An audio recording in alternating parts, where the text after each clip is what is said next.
Aiman Khan along with her husband Munib Butt participated in Ahsan Khan's show Time Out with Ahsan Khan. And pictures of the couple on social media are going viral. On this occasion, Aiman Khan chose to wear white while her husband Munib Butt appeared in coat pants. Here we will tell you one thing that Aiman Khan has not done any drama since 2018. And she's not in the mood to act in new dramas right now. And she is currently the second most popular celebrity in Pakistan with the highest number of followers on Instagram. Here we will tell you one thing that Aiman Khan and Mainal Khan are twin sisters and both sisters are among the top actresses in the Pakistani showbiz industry.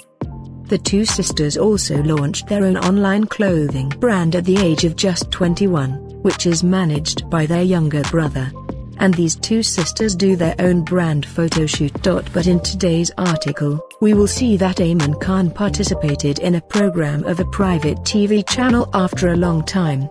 And people are looking a lot happier to see Aiman Khan back on the television screen once again. She does not appear on TV of her own free will, otherwise, she is not barred from working by her in-laws or husband. Do you like Aiman Khan just as much as you used to like her before marriage? Don't forget to tell us your opinion in the comments section below. Thanks.